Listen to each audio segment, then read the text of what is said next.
तो कहानी शुरू होती है एक बीच पर, जहां पर एक लड़की को एक सूटकेस मिलता है। पास जाने पर उस सूटकेस से बहुत स्मेल आ रही होती है, पर जब वो लड़की उस सूटकेस को खोलती है तो उसमें से एक कटा हुआ हाथ दिखाई देता है। अब कहानी 10 साल पीछे जाते हैं, जहां पर हमें मेलिनीन नाम की एक वेट्रेस से इंट्रोड्यूस किया जाता है, जो कि नर्सिंग की पढ़ाई भी कर रही होती है। उसी जगह पर हम एक बेन नाम के लड़के को भी देखते हैं, जो कि मेलिनीन को बाहर डिनर के लिए इनवाइट करता है। अब मेलिनीन को यह बात पता थी कि बेन ऑलरेडी किसी और लड़की का फ्रेंड है, लेकिन फिर भी उसे वो हाँ कर देती है। अब बेन और मेलिनीन एक कसिनो में जाते हैं, जहां पर बेन बहुत सारे पैसे जीत जाता है। बेन को लगता है कि अब मेलिनीन उसके लिए बहुत लकी है। वहीं मेलिनीन को भी बेन धीरे धीरे पसंद आने लगता है। यह सब बात मेलिनीन अपने दोस्त को भी बताती है, पर उसकी फ्रेंड उसे बेन से दूर रहने का सजेशन देती है, क्योंकि बेन ऑलरेडी शादी कर चुका है। वो सिर्फ तुम्हारा इस्तेमाल करना चाहता है। पर मेलिनीन उसकी बातों को नजरअंदाज कर देती है।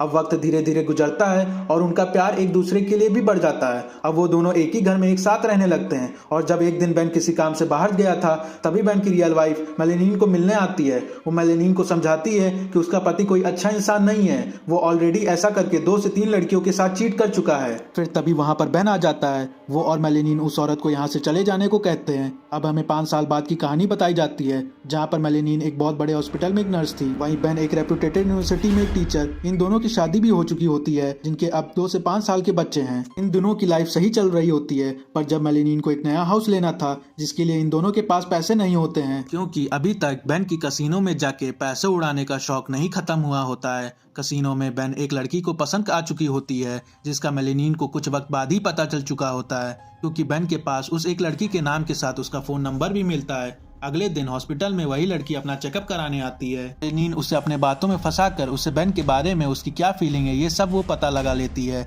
यह सब जानकर मेलिनीन बहुत अपसेट हो जाती है। मेलिनीन को इस बात पर यकीन ही नहीं हो पाता है कि बेन उसे धोखा दे रहा है। फिर भी वो बेन को कुछ नहीं कहती है, क्योंकि वो अपने बच्चों को किसी तरह का दुख नहीं देना चाहती है। अब बेन हर रात देर से आता है और किसी न किसी तरह से झूठ बोलता रहता है, जिससे मेलिनीन बहुत परेशान हो जाती है। मेलिनीन भी डिसाइड करती है कि बेन अगर उसे धोखा दे सकता है तो फिर वो क्यों अकेली रहे। इसीलिए मेलिनीन भी अपने एक हॉस्पिटल के डॉक्टर के साथ रिलेशनशिप में आ जाती है, जिसका बेन को कोई खबर नहीं होता, क्योंकि बेन अब खुद को पूरी तरह से कसिनो के गेम में डुबा चुका था। वो अब गुंडों से उधार लेकर कसिनो में खेला करता था, जिससे कि वो अपने पुराने लॉसेस को रिकवर कर सके, पर वो ये कभी नहीं कर पाता है। इसके कारण अब मेलिनीन अपने बच्चों की फीस भी नहीं भर पाती है। बेन हफ्तों भर घर से गायब रहता है, जब इनका रिश्ता ना के बराबर है। फिर भी मेलिनीन उसे डाइवोर्स नहीं देना चाहती, क्योंकि बचपन में मेलिनीन के पिता की डेथ हो गई थी, जिसके बाद मेलिनीन की मां ने दूसरी शादी कर ली होती है। पर मेलिनीन को लगता है कि उसके पिता उससे उतना प्यार नहीं कर पाते हैं जितना उसके सगे पिता कर सकते हैं, इसीलिए वो ये चीज़ अपने बच्चों के साथ नहीं करना चाहती थी।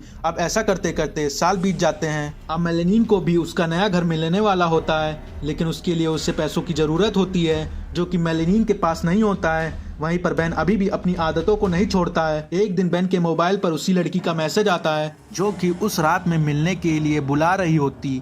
इस मैसेज को देखकर मेलिनीन रात में उसी जगह पर आकर उन दोनों का पीछा कर रही होती है। बेन अपनी कार को एक साइड में पार्क करके उस लड़की के साथ अंदर चला जाता है।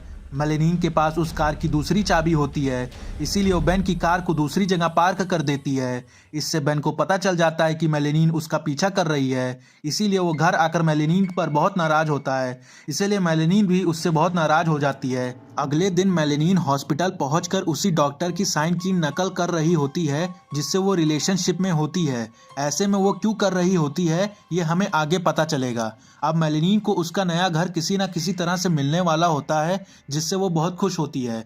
इस बात को सेलिब्रेट करने के लिए बेन और मेलिनीन रात को पार्टी करते हैं। मेलिनीन को लगता है कि शायद उसकी लाइफ वापस सही हो सकती है, पर बेन अभी भी अपनी आदतों को छोड़ना नहीं चाहता है। अब कहानी वापस प्रेजेंट में आता है, जहां पर उस लड़की उस बैग में कटा हुआ हाथ मिलता है। वो लड़की तुरंत ही पुलिस को कॉल करती है। पुलिस के पहुंचने पर हमें पता चलता है कि ऐसे ही सेम बैग पुलिस को कई जगह पर मिल चुके हैं। इन्वेस्टिगेशन होने पर हमें पता चलता है कि ये लाश किसी और की नहीं बल्कि बेन की है। ये बात पुलिस मेलिनीन को बताती है, जिससे मेलिनीन बहुत दुखी हो जाती है। पुलिस मेलिनीन से पूछताछ करती है, जिससे उन्हें पता चलता है कि कुछ दिनों पहले मेलिनीन और बेन नए घर में शिफ्ट होने वाले होते हैं। बेन इस बात से बहुत नाराज होता है, जिसके कारण उन दोनों के बीच में लड़ाई हो जाती है। बेन तुरंत ही अपना बैग पैक करके वहां से चला जाता है, पर मेलिनीन को लगता है कि शायद वो अपने किसी दोस्त के घर चला गया होगा। यह सब सुनकर मेलिनीन वहां से चली जाती है।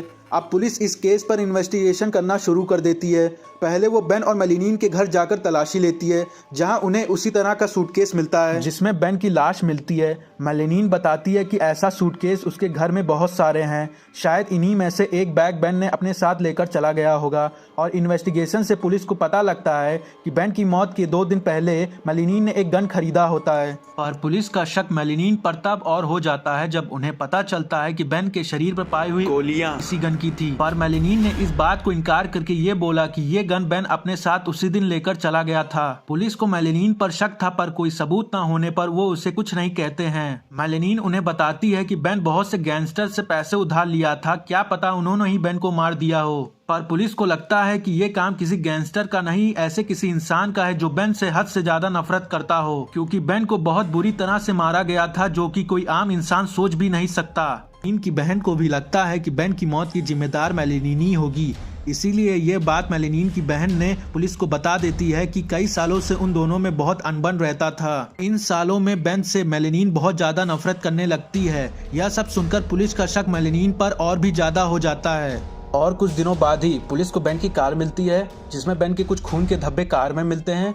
इसीलिए पुलिस अब मेलिनीन का पीछा करते, जहां पर उन्हें पता चलता है कि उसने बेन की मौत से पहले एक ऐसी बेहोशी की दवाई मंगवाई थी जो कि बिना किसी डॉक्टर के साइन के बिना नहीं मंगवाया जा सकता है। इसीलिए मेलिनीन ने डॉक्टर के नकली सिग्नेचर करके उस दवाई को मंगवाया होगा।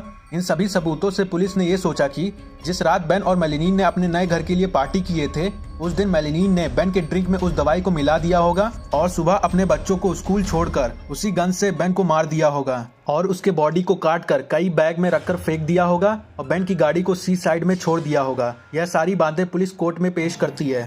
पर मेलिनीन के पेरेंट्स ने मेलिनीन को बेगुनाह साबित करने के लिए सारी कोशिशें की होती हैं, जिससे मेलिनीन बच जाती है। फिर भी कुछ महीनों बाद पुलिस ने इस केस को इन्वेस्टिगेट कर मेलिनीन के खिलाफ और भी सबूत इकट्ठा किए, जिससे मेलिनीन को आजीवन कारावास की सजा सुनाई जाती है। मेलिनीन के गुनाहगार होने के बावजूद भी वो खुद को बेन का कातिल नहीं मानती है। इसी के साथ ये कहानी यहीं पर खत्म होती है।